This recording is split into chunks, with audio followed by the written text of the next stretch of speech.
नमस्कार दोस्तों, welcome back to your own channel wealth saga. 10 Feb 2025 दोस्तों, आज के दिन बहुत सारे क्वेश्चंस इस सब्जेक्ट को लेकर के आ रहे थे कि ऐसे प्रूडेंशियल के सीईओ ने ये वार्निंग दी है कि स्मॉल कैप और मिड कैप स्टॉक से निकल जाएं क्योंकि वहां पर एक भीषण गिरावट हो सकती है। Exit with lock stock and barrel.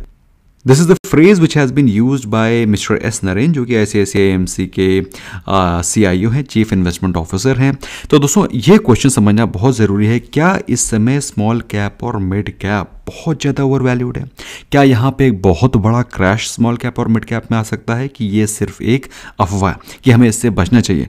In fact अगर आप नरेन साहब के बारे में बात करें तो उन्होंने स्मॉल कैप और मिड कैप के में SIP करने से भी मना कर दिया। ही हैज सेड कि जो प्राइस टू अर्निंग रेशियो है बहुत ही एब्सर्ड हो गया है और एब्सर्ड होने के कारण यहाँ पर मिड कैप और स्मॉल कैप म्यूचुअल फंड्स में SIP करने का भी कोई मतलब नहीं बनता है। अगर उनके स्टेटमेंट्स पे जाएं तो उन्होंने बोला है कि we are in the situation where it is no brainer to take money out of small cap and mid cap. इसके अलावा उन्होंने ये भी बोला है कि it is a sitter that in the medium term small and mid cap SIPs are unlikely to deliver returns. तो कहने का मतलब क्या है? इन द मीडियम टर्म मतलब 3 से 5 साल के बारे में बातचीत हो रही है, शॉर्ट टर्म की बात नहीं हो रही, क्योंकि जब आप SIP के बारे में बात करते हैं तो SIP का जो शॉर्टेस्ट टर्म है वो वन ईयर है। बात समझ में आ रही है? क्योंकि 1 ईयर से पहले अगर आप निकालते हैं तो आपको 1% की पेनल्टी देनी पड़ती है, जिसको बोलते हैं एग्जिट लेआउट। तो shortest term for SIPs is 1 year. तो अगर आप मिड टर्म के बारे में बातचीत कर रहे हैं तो फिर 3 से 5 साल के बारे में बातचीत कर रहे हैं, और उनके हिसाब से small and mid cap SIPs are not going to give any returns, are unlikely to give good decent returns in mid term. So if you invest in small and mid cap through SIPs at this point in time, इस समय अगर आप SIPs में investment करते हैं तो basically आप higher price पे, हायर वैल्यूएशन पे एवरेज आउट कर रहे हैं और आपके मीडियम टर्म्स के returns are going to be very very low.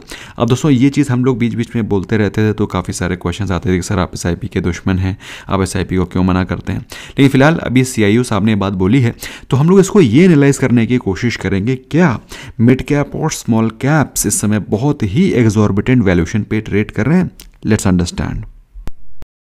But before I begin I want to retreat कि दोस्तों, जो भी मैं आपके साथ डिस्कस कर रहा हूँ ये मेरी पर्सनल रिसर्च है, पर्सनल एनालिसिस है। मैं इसमें ग्रॉसली गलत हो सकता हूँ, so please do your complete research before investing. और मैं किसी को चैलेंज करने की कोशिश नहीं कर रहा हूँ कि उन्होंने ऐसा बोला तो मैं उनका कॉन्ट्रा व्यू ले लूँ। No, it's not like that. Let's understand the facts. दोस्तों, सबसे पहले बात कर लेते हैं स्मॉल कैप 250 के बारे में, जिसमें कि small cap Nifty small cap 250 जो स्मॉल कैप कंपनीज हैं उनके 250 स्टॉक्स को मिला करके ये इंडेक्स बनाया गया है। अच्छा, अगर हम लोग बात करें इस कंपनी के वैल्यूएशन की तो ये स्टॉक का जो इस इंडेक्स का जो प्राइस टू अर्निंग रेशियो था वो था 36 के प्राइस टू अर्निंग रेशियो पे इन दिसंबर 2024। 36 से गिर करके अभी ये 30 के लेवल्स पर पहुंच गए। अच्छा, अगर हम पिछले 10 साल का एवरेज निकालें, 10 साल छोड़ दीजिए, 5 साल के एवरेज निकालते हैं, 10 साल तो बहुत लंबा समय होता है। पिछले 5 साल के बारे में बात करें, दैट इज हम लोग कोविड के समय से बात कर रहे हैं।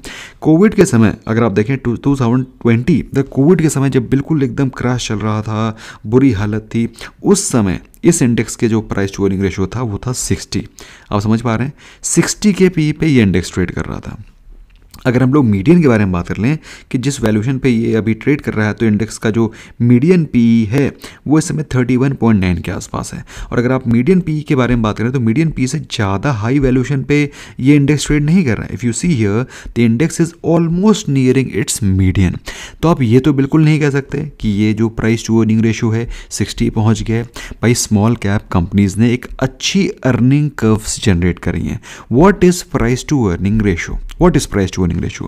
Price to earning ratio is price of a stock या फिर price of that particular index divided by earning per share। बात समझ में आ रही है? मतलब किसी स्टॉक का price, that is current market price, divided by earning per share is the price to earning ratio. भाई, मैं बिल्कुल नहीं कह रहा हूँ कि प्राइस बढ़ा नहीं है। अगर आप प्राइस के बारे में बात करें तो ये इंडेक्स कितना ज़बरदस्त भागा है उसको आप इस तरह समझ सकते हैं कि 2020 में ये जो इंडेक्स था small cap 250 was trading at the price of somewhere close to 6000। 6,000 के आसपास ट्रेड कर रहा था, 4,000 5,000 के आसपास, अभी ये 16,000 पे ट्रेड कर रहा है। There is no doubt about it कि ये बहुत ज़्यादा भाग गया है, but at the same time earning की कर्व्स भी तो बढ़ी हैं, अर्निंग्स भी तो बढ़ी हैं, इन्फ्लेशन भी तो बढ़ा है। तो इन्फ्लेशन बढ़ने के कारण, अर्निंग्स बढ़ने के कारण इनका जो प्राइस टू अर्निंग मल्टीपल है वो फेयर वैल्यूएशन पे ट्रेड कर रहा है। इनफैक्ट अगर आप देखें तो भी रिसेंटली सिर्फ 2 महीने के अंदर 36 से जो प्राइस टू अर्निंग रेशो है ऑलरेडी 30 आ चुका है। बल्कि इंटरेस्टिंग कंपैरिजन दोस्तों जानते हो क्या होगा? इंटरेस्टिंग कंपैरिजन ये होगा कि 2022 से जब इंटरेस्ट रेट्स वगैरह बढ़ना शुरू हुए थे और बुरी हालत होना शुरू हो गई थी, इंटरेस्ट रेट एकदम पीक आउट कर गए थे, तब उसके बाद मार्केट ने जो अपसाइड दिखाई है 2022 के बाद ही हुई है, इनफैक्ट मार्च 2023 से हुई है। उस समय क्या प्राइस टू अर्निंग रेशो था उसको चेक करना बहुत ज़रूरी है। तो अगर हम लोग देखें 2023 में जो प्राइस टू अर्निंग रेशो था वो था 18 का पी, और अभी क्या चल रहा है 24-25 का। लास्ट 3 ईयर्स का डेटा हम लोग स्टडी कर रहे हैं, तो लास्ट 3 ईयर्स का जो मीडियन है वो है 24 का। तो हम ये बिल्कुल नहीं कह सकते कि यहाँ पर बहुत फेयर वैल्यूएशन है, बहुत सस्ता हो गया इंडेक्स, बिल्कुल भी नहीं कहा जा सकता। हाँ, आप बहुत महंगा भी नहीं बोल सकते हैं। सो दोस्तों मेरे हिसाब से अगर आप मुझसे पूछें कि पी क्या होना चाहिए, सो वहीं पर अगर हम लोग निफ्टी 50 के पी के बारे में बात करें तो निफ्टी 50 का जो फेयर वैल्यूएशन है वो भी हम लोग 18 से 20 मानते हैं। तो यहाँ पर मेरे हिसाब से जो उनका ये कमेंट है कि इसमें रिटर्न नहीं बनेगा, तो मैं इस बारे में हमेशा ही सहमत रहता हूँ कि SIPs में जब कभी भी आप इन्वेस्टमेंट करते हैं तो आप बिल्कुल भी शॉर्ट टर्म और मिड टर्म का व्यू तो गलती से भी ना रखें कि आपको शॉर्ट टर्म में रिटर्न मिल पाएंगे। तो when you are keeping investing in SIPs, your views should be absolutely long term. When I say long term, your view should be at least 10 years plus. और अगर आप ये सोच रहे हैं कि 2-3 साल में आप पैसा बना लेंगे और वो भी स्मॉल कैप और मिड कैप में पैसा लगा करके, यू आर ग्रॉसली मिस्टेकन। अच्छा, अब आप मुझसे पूछें कि सर यहाँ पे एक इसका कॉन्ट्रा क्वेश्चन नहीं हो सकता है कि सर इसकी क्या गारंटी है कि ये 18 पे आएगा, ये 18 पे price to earning ratio small cap और मिड कैप का आएगा? There is no guarantee as such. कोई गारंटी इस बात की नहीं है कि 18 पे आएगा, है ना? बात समझ में आई? अगर कोई कह दे कि 18 पे आएगा तब हम लेंगे, so there is no guarantee as such. That is the precise reason ये SIP का कॉन्सेप्ट बनाया गया, जिसमें कि आप अच्छी क्वालिटी ऑफ स्टॉक को नहीं रिसर्च कर पाते हैं, तो फिर आपके लिए इंडेक्स बना दिया गया है जिसमें कि आपका व्यू लॉन्ग टर्म का होना है। शॉर्ट टर्म में अगर आपका व्यू है तो फिर आपको एक्टिव इन्वेस्टर बनना पड़ेगा। अब यहाँ पर मैं एक और भी चीज़ आपके सामने हाईलाइट करना चाहता हूँ दोस्तों कि जब कभी भी आप इन्वेस्टमेंट करें, for god sake please definitely check the price to earning ratio of the particular stocks. अगर आप देखें दोस्तों, कुछ कंपनीज लाइक देवयानी इंटरनेशनल अब ये किस प्राइस टू अर्निंग रेशियो पे ट्रेड कर रहा है? 1423। मतलब जो प्रेजेंट कंपनी की अर्निंग है देवयानी इंटरनेशनल की, अगर वही अर्निंग कंटिन्यू रहती है, अर्निंग बढ़ती नहीं है, तो जो स्टॉक का प्राइस है उसको रिकवर करने में आपको 1423 ईयर्स लग जाएंगे। प्राइस टू अर्निंग रेशियो मतलब समझते हो, जिस अर्निंग पे स्टॉक चल रहा है वही अर्निंग कंटिन्यू रही तो 178 rupees into number of shares जो कंपनी ने मार्केट में छोड़ रखे हैं उसको अर्न करने के लिए 1423 ईयर्स लगेंगे। That is the concept of price to earning ratio. Anyway, अगर आप देखें महंगे स्टॉक्स में AB रियल एस्टेट 1353 का PE रेशियो है, वेस्ट लाइफ फूड 1142, वहीं बात करें हम लोग Piramal Pharma 558, Sapphire Foods 406, Sterling and Wilson 266, Sobha 210, TVS supply 203। तो ये वो स्टॉक्स दोस्तों जहां पर एक्सट्रीमली हाई वैल्यूएशंस हैं, और ये सारे के सारे स्टॉक्स स्मॉल कैप 250 के हैं। लेकिन दोस्तों ये वैल्यूएशन मैंने नहीं दी है, ये वैल्यूएशन एटलीस्ट वेल्थ शाखा के द्वारा नहीं दी गई, ये वैल्यूएशन मार्केट ने दी है, क्योंकि मार्केट को लगता है उन स्टॉक्स में पोटेंशियल है। लेकिन मेरे हिसाब से दोस्तों जब इस तरह की वैल्यूएशन होती हैं तो ये खतरे की घंटी होती हैं। जब कभी मार्केट में सेल ऑफ आता है तो हाई पी के स्टॉक्स में सबसे पहले सेलिंग आती है। Please be careful. I am not telling you to buy any stock, I am not telling you to sell any stock, I am just trying to give out the facts and the rationals. Next stock दोस्तों next कुछ अगर हम लोग बात करें इस industry के बारे में बात करें तो जहां पर हमको फेयर वैल्यूएशन नजर आ रही है जो लो पी के स्टॉक्स हैं, स्टॉक्स लाइक जी शिपिंग जो कि 4.5 के पी पे चल रहा है, स्टॉक्स लाइक PNC इंफ्रास्ट्रक्चर 6.5 के पी पे चल रहा है, KNR कंस्ट्रक्शन। अब दोस्तों पी का बड़ा एक इंपॉर्टेंट ड्रॉबैक है कि ये जो स्टॉक की वैल्यूएशन आपको दिखाई पड़ रही हैं ये है बेस्ड ऑन दी अर्निंग्स जो कि ऑलरेडी कंपनी की पिछले क्वार्टर्स में रही है। अब दोस्तों इसकी कोई गारंटी नहीं है कि सेम काइंड ऑफ अर्निंग्स आगे भी कंटिन्यू रहेंगी, क्योंकि अगर आप देखें तो ये सारी की सारी वो कंपनीज हैं जो कि गवर्नमेंट के केपेक्स की बेनिफिशरी हैं। गवर्नमेंट ने पिछले 2 साल खूब पैसा खर्चा किया, खूब पैसा खर्चा करने की वजह से 2 साल नहीं, पिछले 1 साल से पहले 2 साल, दैट इज 2022, 2023 और 2024 तो पूरा ड्राई हो गया था। तो उसी कारण दोस्तों जो अर्निंग्स का एक ज़बरदस्त टेल विंड मिला है इनको, इसके कारण इनका जो अर्निंग्स बढ़ने के कारण इनका पी आपको कम लग रहा है, लेकिन इसकी कोई गारंटी नहीं है कि ये अर्निंग्स आगे भी कंटिन्यू रहेंगी। लेकिन फिर भी अगर आप देखें तो यहाँ पर आपको एटलीस्ट वैल्यूएशन कंफर्ट है, यहाँ पर एक बहुत एग्जॉर्बिटेंटली हाई वैल्यूएशन पे आप नहीं फंस रहे हैं। अच्छा, आप बात करूँ कुछ stocks like city union bank, जो कि मात्र अगर आप देखें तो सिर्फ 11 के पी पर चल रहे हैं, 10 के पी पर चल रहे हैं, है ना। तो मतलब ये वो स्टॉक्स हैं जो कि एक फेयर वैल्यूएशन पे हैं as far as small cap 250 is concern. So question आता है कि महंगे स्टॉक को लें, सस्ते स्टॉक को लें, सस्ते पी के स्टॉक को लें। मेरा दोस्तों मानना ये है, again this is my personal analysis, मैं इंडस्ट्री का एक बेंचमार्क पकड़ लेता हूँ। प्रेजेंटली अगर 250 कंपनीज का जो पी चल रहा है 38 का, तो 38 के पी के ऊपर जितने भी स्टॉक हैं मेरे हिसाब से वो एक थोड़ा सा ओवर वैल्यूएशन कैटेगरी में जा रहे हैं, और वहीं पर 38 के नीचे जो स्टॉक हैं वो एक फेयर वैल्यूएशन वाले हैं। तो जो 38 के नीचे वाले हैं उन स्टॉक्स में उनके फंडामेंटल्स को स्टडी करो, उनके टेक्निकल्स को स्टडी करो।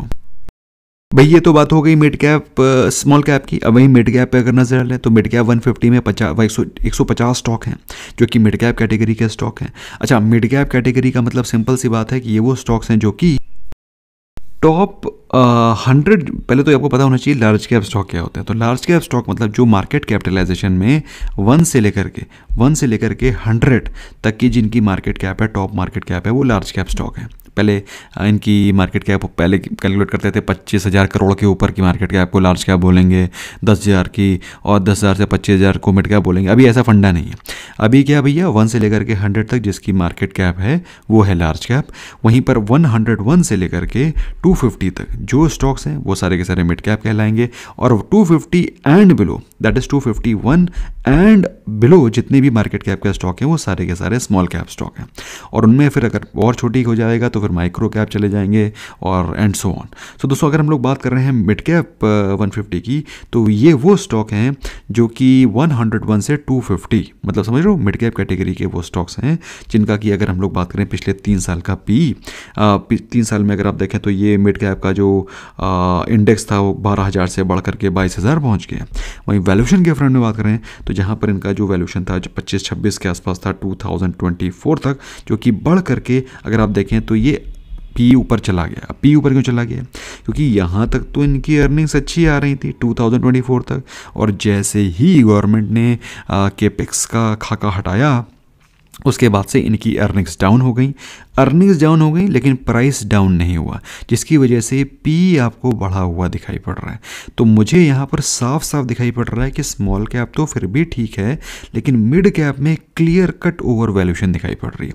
स्टॉकिंग डिफरेंस है, अगर आप देखें तो यहाँ तक मिड कैप की हालत ठीक थी सितंबर 2022, 2023, 2024। उसके बाद अगर आप देखें शार्प राइज इन पी है, और ये शार्प राइज इन पी का रीज़न आपको बता दिया मैंने, अर्निंग्स का वीक होना, और यहाँ पर हमको एक शार्प फॉल आगे भी होती हुई दिखाई पड़ सकती है, क्योंकि ऐसा मुझे लग रहा है कि इनकी अर्निंग्स में भी आपको डेंट आगे पड़ता हुआ दिखाई पड़ सकता है। अच्छा, वहीं पर अगर मैं मीडियन पी के बारे में बात करूँ तो मीडियन पी इस इंडस्ट्री की है 42 के आसपास, 42 का मीडियन पी है। तो कहने का मतलब क्या है कि 42 से जितने भी स्टॉक्स हायर वैल्यूएशन पे ट्रेड कर रहे हैं, 42 के पी से हायर वैल्यूएशन पे ट्रेड कर रहे हैं, उनको आप महंगे स्टॉक्स कह सकते हैं। और अगर आप मुझसे ये देखना चाहते हैं, सुनना चाहते हैं कि कौन से स्टॉक्स हैं जो कि हायर वैल्यूएशन पे ट्रेड कर रहे हैं, तो आप खुद देखिए। Companies like FSN e commerce, that is Nykaa, trade कर रहा है 918 के प्राइस टू अर्निंग रेशो में। स्टॉक्स लाइक डिलीवरी, जो कि अच्छे रिजल्ट्स के बावजूद भी आज क्रैश कर रहा था, लोग कह रहे थे सर डिलीवरी तो अच्छे रिजल्ट्स पोस्ट किए फिर भी क्यों गिर रहा है। दोस्तों उसका पी देखिए आप, 538 के पी पे स्टॉक ट्रेड कर रहा है। फैक्ट 529, पॉलिसी बाजार 370 के पी पे, जुबिलेंट फूड्स 183, हिटैची 165।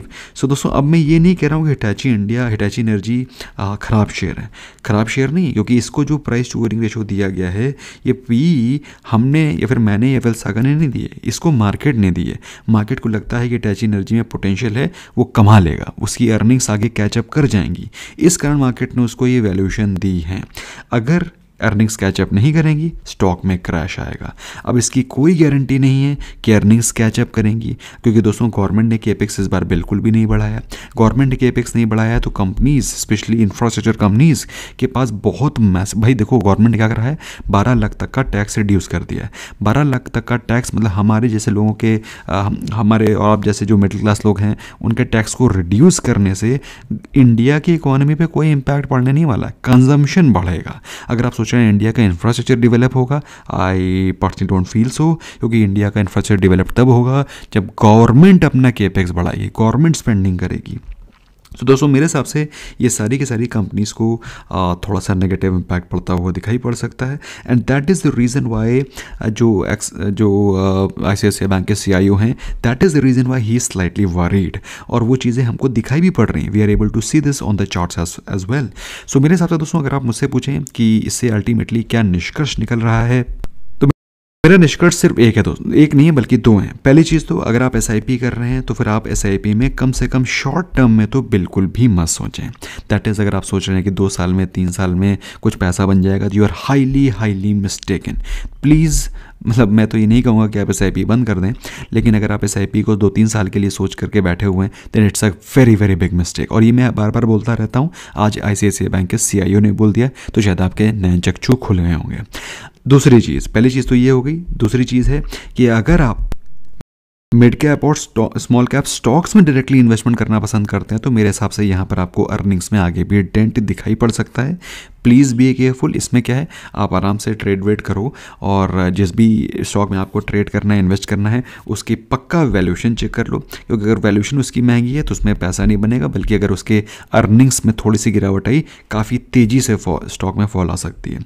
सो ये 2 निष्कर्ष हैं दोस्तों। आई होप आपको वीडियो पसंद आया होगा। In case yes, do not forget to smash the like button, friends के साथ पक्का शेयर करना। Bye bye for now.